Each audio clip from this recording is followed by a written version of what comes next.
आज हम आपके साथ इकोनॉमिक्स के क्लास में, जहाँ पर कल हमने छोड़ा था आपका मार्केट प्राइस और नॉर्मल प्राइस के अंतर्गत हमने आपको features of the market price बताए थे, उसी के आगे अब हम चलते हैं डिटर्मिनेशन ऑफ मार्केट प्राइस, यानी बाजार कीमत का निर्धारण। किसी वस्तु की बाजार कीमत उसकी मांग तथा सप्लाई की सापेक्ष शक्तियों के द्वारा निर्धारित होती है। क्योंकि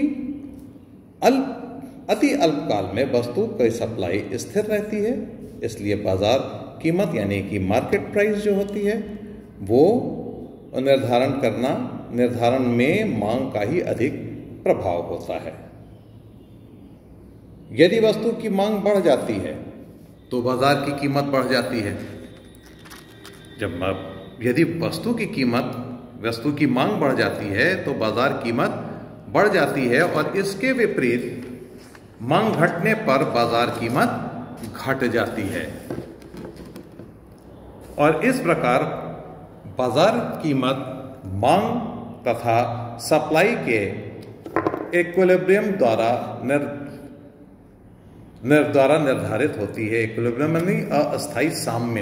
इक्विलिब्रियम यानी कि कोई चीज बढ़े, ये चीज घट जाए, ये चीज घटे, वो चीज बढ़ जाए, इसको इक्विलिब्रियम कहते हैं, द्वारा निर्धारित होती है।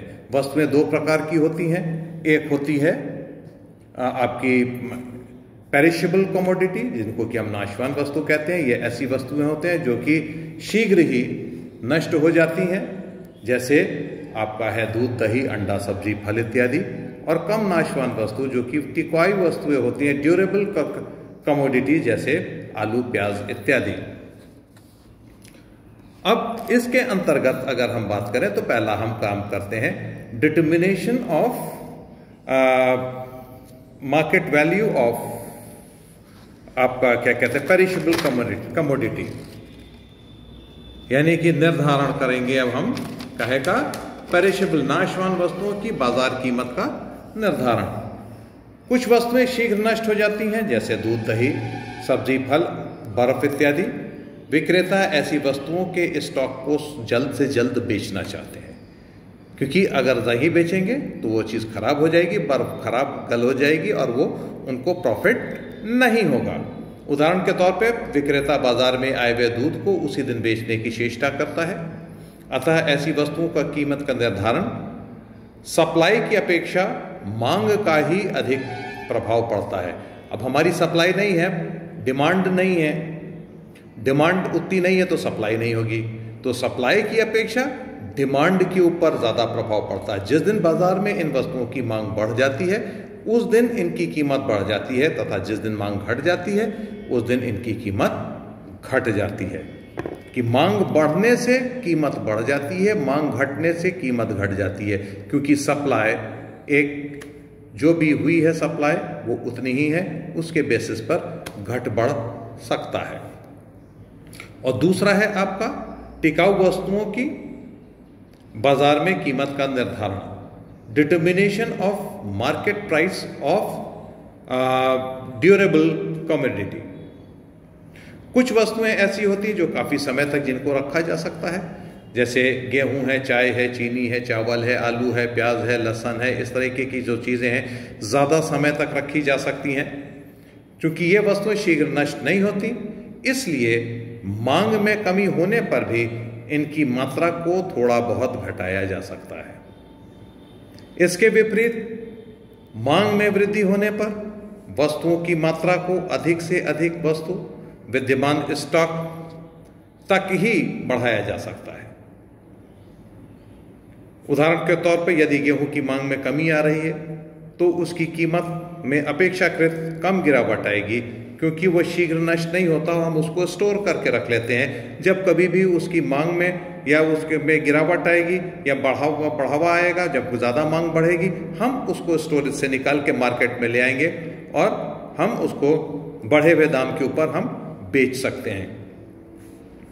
कीमत गिरने पर विक्रेता गेहूं को कुछ मात्रा को बार से हटा देंगे, जिस कारण उसकी कीमत अधिक नहीं गिर पाएगी। इसके विपरीत गेहूं की मांग बढ़ने पे विक्रेता बाजार से में इसके सप्लाई को बढ़ा देंगे, जिससे गेहूं का मात्रा अधिक से अधिक विद्यमान स्टॉक तक बढ़ाया जा सकेगा। जो भी स्टॉक एक विक्रेता के पास है, 400, 500, 700, 1000 क्विंटल गेहूं अगर है, अगर डिमांड हमारी बढ़ गई कि हमको इतना गेहूं मार्केट में चाहिए, तो उस हिसाब से हम अपने गेहूं को उस तरीके से निकालने वाले होने पाते हैं जिससे हमको मैक्सिमम प्रॉफिट हो।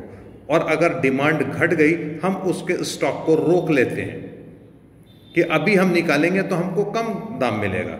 हम रोक करके जब हमारी डिमांड बढ़ेगी उस वक्त हम अपने स्टॉक से गेहूं को निकालते हैं, और ताकि हमको मैक्सिमम प्रॉफिट हो सके।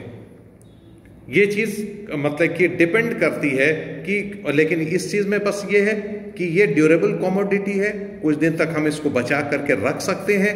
तो जैसे कि हमने अभी ऊपर पहले पढ़ा था पेरिशेबल कमोडिटी में कि दूध है, फल है, सब्जियां हैं, आपका बर्फ़ है, इस तरीके जो चीज़ें हैं जो कि जल्दी ख़राब हो जाती हैं, उनको हम ज़्यादा दिन तक नहीं रोक सकते हैं। तो हम सप्लाई के हमारी सीमित है, डिमांड के ऊपर हम कोशिश करते जल्दी से जल्दी उसको निकाल दें, नहीं तो ख़राब हो जाएगा।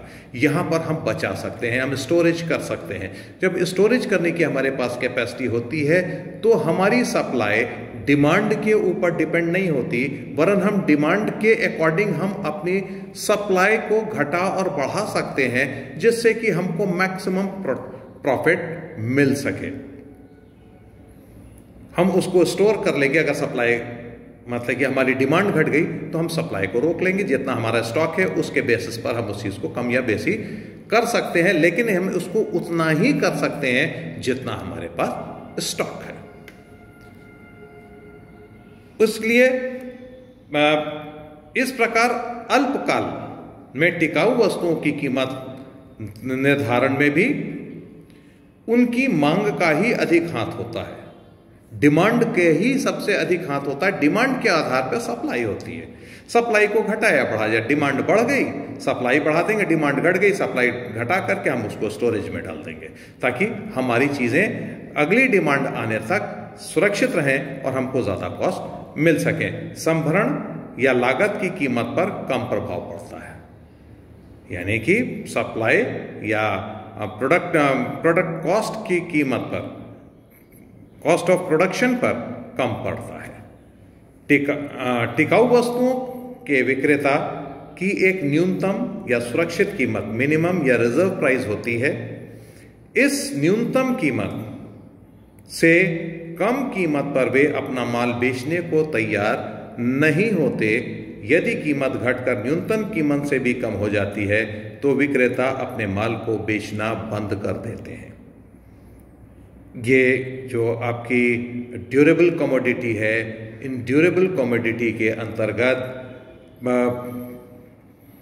विक्रेताओं का एक मिनिमम और रिजर्व प्राइस होता है कि इससे कम कीमत पर हम अपने सामान को नहीं बेचेंगे, क्योंकि उनके पास एक ऑप्शन है कि अगर हम इससे कम में बेचेंगे तो हमें लॉस होगा, हम उसको स्टोर कर लेंगे एक मिनिमम कॉस्ट तक, मतलब कि हमको 1 पैसा प्रॉफिट मिले उस लेवल तक हम, वो हमारा मिनिमम कॉस्ट होगी, उस लेवल तक हम उसको रोकेंगे और रोक करके बेचेंगे। और अगर हमको वो भी ना मिले, यानी कि हमारा जो आपका जो रिजर्व प्राइस है या मिनिमम प्राइस है, अगर वो भी हमको नहीं मिलती है तो हम एक विक्रेता अपना माल बेचना बंद कर देता है और उसको स्टोरेज में डाल देता है, रोक देता है, ताकि नेक्स्ट टाइम जब डिमांड बढ़े हम उसको निकाल कर फिर बेच लेंगे। ठीक है, आज के लिए इतना काफ़ी है। हम आपको आगे के उसमें हम नॉर्मल प्राइस में लेकर के आपको हम कल के चैप्टर, कल के दिन आपके क्लास में हम आपको बताएंगे।